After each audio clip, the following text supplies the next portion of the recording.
Passage of the largest tax bill in Texas history during a regular session of the legislature is an accomplishment almost unheard of, at least in the last few years. It probably can be attributed to two major factors. One being the leadership of both houses have been working together since the beginning of this session to pass what they consider to be a responsible tax bill, and they have held rather tight schedules on these legislators. Also, when it came time to vote on these tax bills, the legislators have heard very little from the folks at home, whether that means that the folks at home had already resigned themselves to the fact they were going to have to accept new taxes anyway, or whether that means that they have decided that it's better to go ahead and get the services that the state provides, even if they do have to pay more taxes, is a matter of conjecture. There's one other factor we have to consider, and that is the agonizing conference committee procedure was avoided here in the late weeks of the session, probably because the leadership, particularly of the House of Representatives, has been tired of this session. There's been a lot of criticism, particularly of the House leadership and some other members of the House of Representatives, because of quick profit stock deals from National Bankers Life Insurance Company stock, which is the object of a Securities and Exchange Commission stock fraud case. They may have decided that it's better to get this session over with and let everyone go home so that perhaps the criticism can subside. This is Roger McDonald, Channel 8 News on the Move in Austin.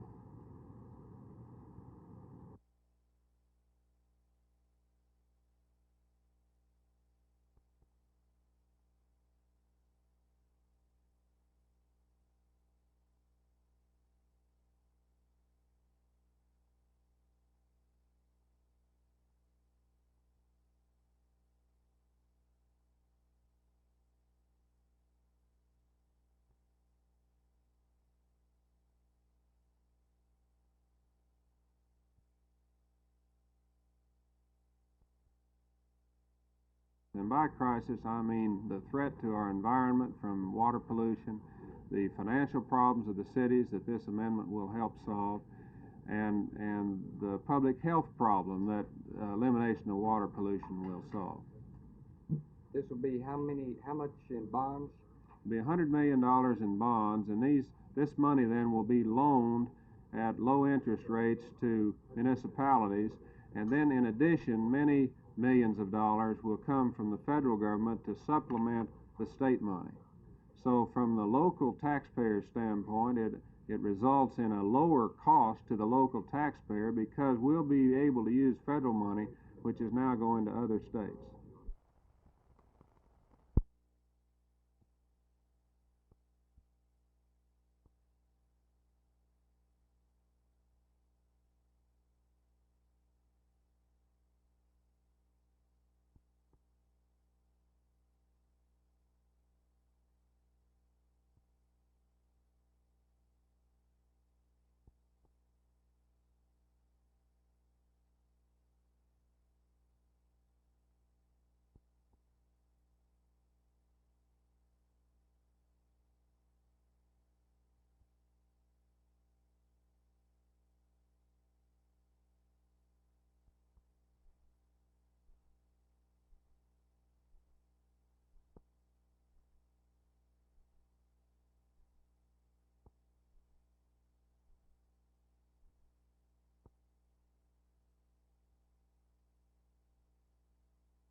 I have said back in Alabama, and I say now that as governor of all the people, that I feel that a local democratic institution such as a public school, for instance, is the property of the people of Texas and of Alabama and of Dallas County and of Barber County and of Montgomery County.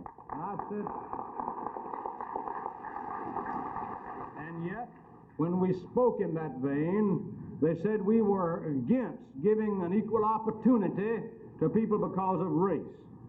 And today, what has happened, as we predicted, the public school system is a shambles, whether it be in Dallas, Texas, or Houston, Texas, or Montgomery, Alabama.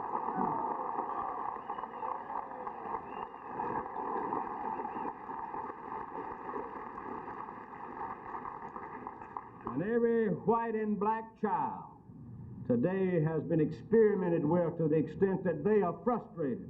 And it's against the interest of any child, regardless of who they happen to be. And recently they had a decision that you can bus down south, but you can't bus up north.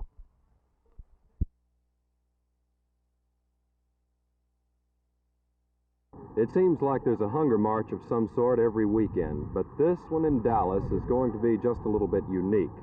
First of all, this is a 30-mile march. This is a checkpoint about halfway along the route.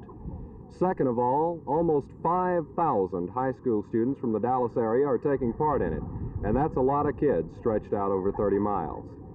And third, there's at least one person here who's going to make it a little bit handicapped. Craig, what happened to your leg? Oh, I broke it. I broke my foot a couple of weeks ago, about 19 days ago. Why are you going on this march with one leg good? Well, I saw the school, in the school I saw the film that showed Cleveland doing it, and I just decided that it was worth it to go on it, so I decided to go on it. How many sponsors have you got, and how much are they paying you per mile?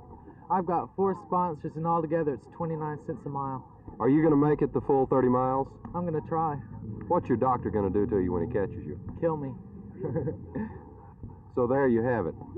It's one of the things that makes this particular hunger march unique.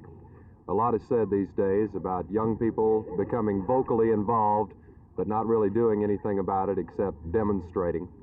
Well, this is one example of how they are helping financially against hunger in this country. Jay Lewis, Channel 8 News, on the move.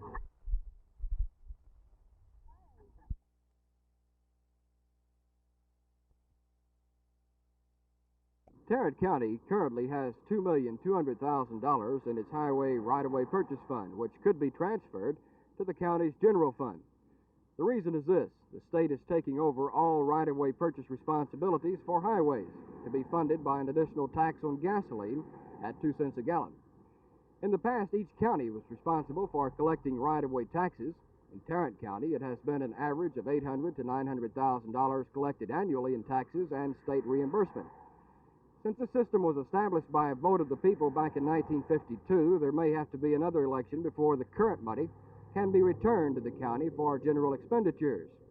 It may be remedied, however, by more legislation. Tarrant County Judge Howard Green has already requested the Texas Legislative Council to come up with a recommendation. I asked Judge Green what may be done with the $2 million plus. Back in 1952, the people of Tarrant County voted for this right-of-way tax for the future highway construction in this county. And since that will no longer be used for that purpose, I think it should be used for capital improvements, long-range improvements.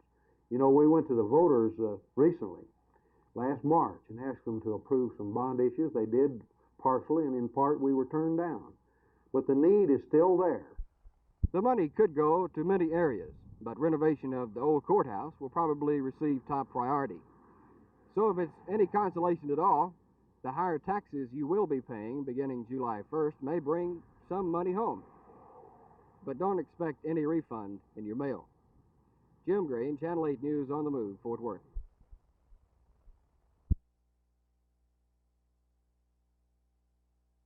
For centuries, society tried to ignore the mentally retarded. People with deficiencies were classed as either half-witted and left to menial, simple jobs, or they were called mad and thrown into asylums that were often worse than prisons. There, they were forgotten. Today, that attitude still lingers on in some places, but at least now rehabilitation is a realistic goal, and in Dallas, it's starting with the young. The second annual Special Olympics is more than just a bunch of races and athletic events for handicapped kids. It's also a device to get the public used to the idea that these kids are an important part of Dallas and that they're no longer being ignored, that in many cases, they're being helped. The Dallas Association for Retarded Children counts the Olympic program a success, if for no other reason, because it works and people come to see it. Jay Lewis, Channel 8 News on the Move, at Ownby Stadium, SMU.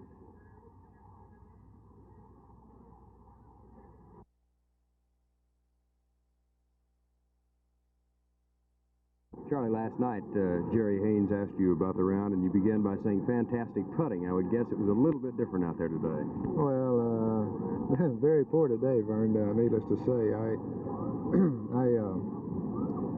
really could have shot as good, if not better, a score than I shot yesterday if I'd have putted halfway decently. But, you know, you're not going to putt good every day, and today was one of the bad ones. I suppose that's a continuing problem for any professional golfer. You just never know when the good ones are going to go. Well, that's true. Actually, you hope you have your bad ones on Monday, Tuesday, and Wednesday. But I've putted good the two previous days. I putted very well, and today I just never really got the real good feeling that you have to have, you know, that putting, I think, is probably a very large percentage of it is confidence, you know, feeling that you're going to knock it in when you first get up there. And I just didn't have a real good feeling today, and so consequently I didn't putt as well. You know, the field really changed around as a result of today, and yet you're still on top despite the 72. Does that surprise you a bit? Well, a bit. It does. I thought the course really didn't play all that hard today. I'm a little surprised that the scores weren't lower. They asked me in the press room if I thought the greens being spiked had much to do with it. I wasn't putting well, so naturally when you're not putting well, the greens don't look as good, but I figured it was just because I wasn't putting well. Maybe they were a little more spiked today, but I don't think it would have made much difference one way or the other with me. Charlie, you had two fine rounds and a so-so round today. Does this cause you concern in terms of your confidence for the final round tomorrow? Well, no, really, because I feel like, of course, you're going to miss a few shots in every round that you play, but basically I feel like I hit the ball pretty well today. I topped my second shot on the 15th hole, which certainly isn't a very good shot, but for the most part, I hit the ball pretty well, and actually, I think if I were real honest about it, some of my three putts were the result of my taking the wrong club and hitting the ball well short of the hole. I underclubbed myself several times today, which I hadn't done the two previous rounds, and but I hit the ball well, and if I can just get the right club out of the bag tomorrow, maybe it'll be all right. Well, you've got that one-stroke lead, and best of luck to you in tomorrow's final round. Well, thank you, Verne.